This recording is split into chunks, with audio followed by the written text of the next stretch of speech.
Hi friends, പുതിയൊരു വീഡിയോയിലേക്ക് എല്ലാവർക്കും സ്വാഗതം.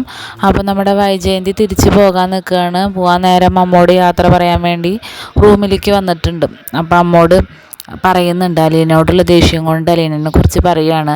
അവൾ എവിടെയെങ്കിലും പോയി ചത്താൽ മതി, എന്നാലേ എനിക്ക് സമാധാനമുള്ളൂ എന്ന്. അത് കേൾക്കുമ്പോൾ അമ്മയ്ക്ക് ഭയങ്കര ദേഷ്യം വരും.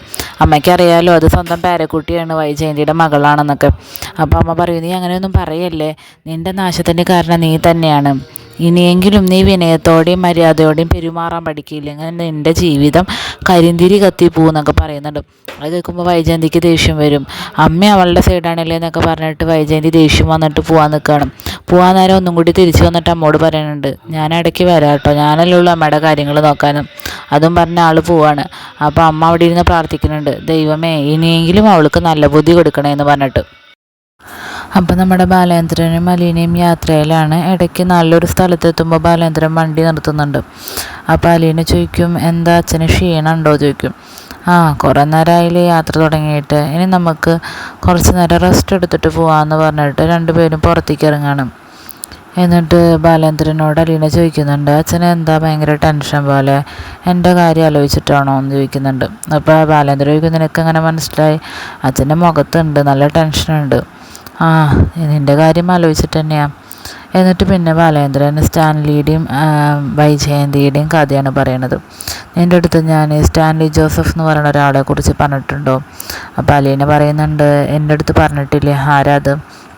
അപ്പം ഇങ്ങനെ പറയും, വൈജയന്തിയുടെ ഒപ്പം ആഗ്രയിലുണ്ടായിരുന്ന ആളാണ്, ആർമിയിൽ ഉണ്ടായിരുന്ന ആളാണ്, അയാളായിട്ടായിരുന്നു വൈജയന്തിക്ക് അഫെയർ ഉണ്ടായിരുന്നത്.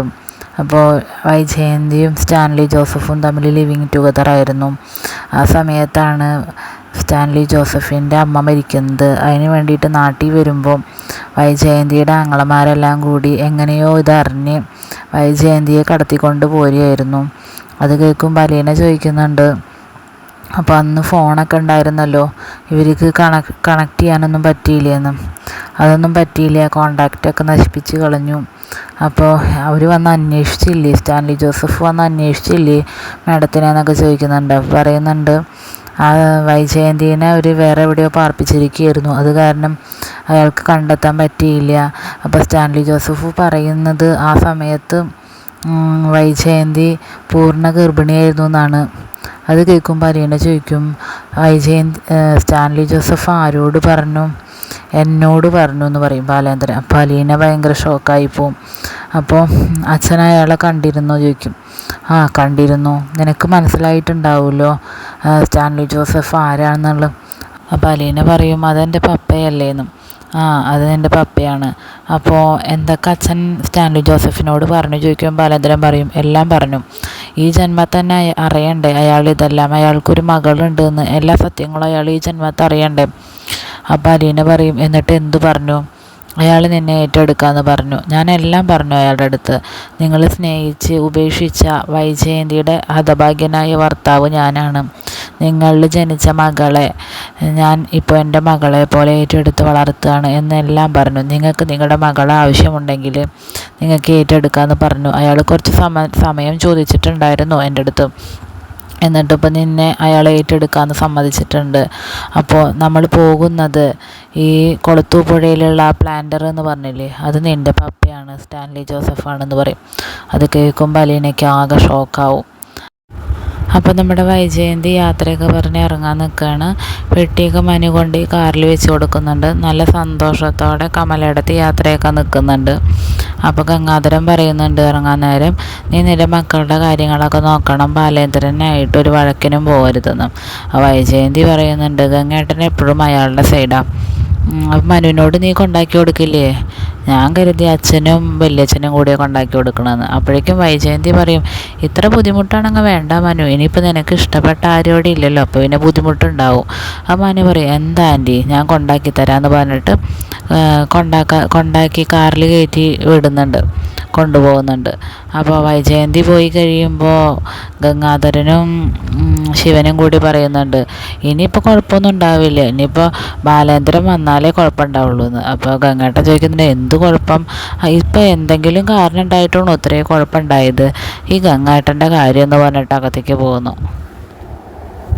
അപ്പം നമ്മുടെ അലീന ഇത് കേട്ടാകെ അന്തം വിട്ട് നിൽക്കുകയാണ്. ബാലേന്ദ്രൻ ഒരു കുപ്പിയിൽ വെള്ളം കൊണ്ടുവന്നിട്ട് അലീനയ്ക്ക് കയ്യിലൊഴിച്ച് കൊടുക്കുന്നുണ്ട്, മുഖമൊക്കെ ഒന്ന് കഴുകി ഫ്രഷ് ആവാൻ വേണ്ടിയിട്ട്. എന്നിട്ട് ചോദിക്കുന്നുണ്ട്, നീ എന്താ അങ്ങനെ ആലോചിച്ച് നിൽക്കുന്നത്, നിനക്കറിയില്ലേ ഒരമ്മയുണ്ടെങ്കിൽ ഒരച്ഛനും ഉണ്ടാവും എന്നുള്ളത്. അപ്പോൾ അലീന പറയും, അച്ഛൻ ഇതൊക്കെ അറിഞ്ഞിരുന്നിട്ട് എന്നോട് പറഞ്ഞില്ലല്ലോ, അതെനിക്ക് ആലോചിച്ചപ്പോൾ വിഷമം തോന്നിയെന്ന്. ബാലേന്ദ്രൻ പറയും, ഇതൊക്കെ അറിഞ്ഞിട്ട് നീ എന്ത് ചെയ്യാനാ, നീ അയാളെ അന്വേഷിച്ച് പോകുമോ? ഞാൻ അയാളെ അന്വേഷിച്ച് പോയി, ഞാൻ വിവരങ്ങളെല്ലാം അറിഞ്ഞു. ഞാനിപ്പോൾ നിനക്ക് വേണ്ടി ഇതൊക്കെ ചെയ്തത്, നീ സുരക്ഷിതമായി സന്തോഷമായി ഇരിക്കാൻ വേണ്ടിയിട്ടാണ് ഞാൻ ഇതൊക്കെ ചെയ്തത്, എന്നിട്ട് നീ എന്നെ കുറ്റപ്പെടുത്തുകയാണോ എന്ന് ചോദിക്കുക. അപ്പോൾ അലീന പറയും, സോറി അച്ഛാ, അച്ഛനത് പറഞ്ഞില്ല എന്ന് ആലോചിച്ചപ്പോൾ എനിക്ക് വിഷമം തോന്നി, അതുകൊണ്ടാണെന്ന്. അപ്പോൾ അലീന ചോദിക്കും, ഈ സ്റ്റാൻലി ജോസഫിനെ അറിയോ, ഞാൻ അയാളുടെ മകളാണെന്നുള്ളത്. ബാലേന്ദ്രൻ പറയും, അയാളോട് ഞാൻ പറഞ്ഞിരുന്നു, അയാൾ നിങ്ങൾക്കൊരു മകളുണ്ട്, അവളെ വേണമെന്ന് ചോദിച്ചിരുന്നു. 2-3 ദിവസം എടുത്തു അയാൾ അതിന് ഉത്തരം പറയാൻ, എന്നിട്ട് പറഞ്ഞു വേണമെന്ന്.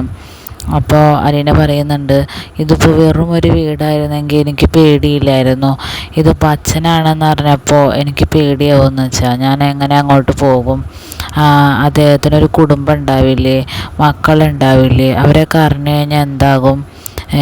ഒരു വീട്ടുജോലിക്ക് പോകുകയാണെങ്കിൽ എൻ്റെ ജോലി കൃത്യമായിട്ട് ചെയ്താൽ മതി എന്നൊരു സമാധാനം ഉണ്ടായിരുന്നു. ഇതിപ്പോൾ ഒരച്ഛൻ മകളെ വേണ്ട പോലെ സ്നേഹിച്ചില്ലെങ്കിൽ അതെനിക്ക് വിഷമാവും, എനിക്ക് ആ വീട്ടിലൊരു മകളുടെ സ്ഥാനം കിട്ടുമോ, ഇതൊക്കെ അറിഞ്ഞാൽ അദ്ദേഹത്തിൻ്റെ കുടുംബം തകരില്ലേ, അച്ഛൻ്റെ കുടുംബം പോലെ, പിന്നെ അച്ഛനെ പോലെ അയാളും ദുരിതം അനുഭവിക്കേണ്ടി വരില്ലേ എന്നൊക്കെ പറയുമ്പോൾ, അനുഭവിക്കട്ടെ, അയാളല്ലേ ഇതിനൊക്കെ കാരണക്കാരനായത്, അപ്പോൾ അയാൾ അനുഭവിക്കട്ടെ എന്ന് പറയുന്നുണ്ട്. അപ്പോൾ അലീന ചോദിക്കും, അച്ഛന് അദ്ദേഹത്തോട് ദേഷ്യം തീർക്കുകയാണോ എന്നൊക്കെ. എനിക്ക് അദ്ദേഹത്തോട് ദേഷ്യവുമില്ല, വെറുപ്പുമില്ല, ഒന്നുമില്ല, ഒരു വികാരമില്ല എന്ന് പറയുന്നുണ്ട്.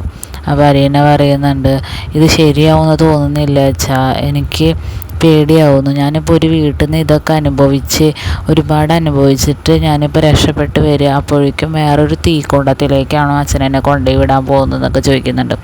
ബാലേന്ദ്രൻ പറയുന്നു, ഞാനതൊന്നും ആലോചിച്ചില്ല, അതിനൊക്കെ ഉത്തരം കണ്ടെത്തേണ്ടത് എൻ്റെ ജോലിയല്ല, പക്ഷെ ഒരു കാര്യം ഞാൻ പറഞ്ഞിട്ടുണ്ട്, നിന്നെ വേദനിപ്പിക്കരുതെന്ന്.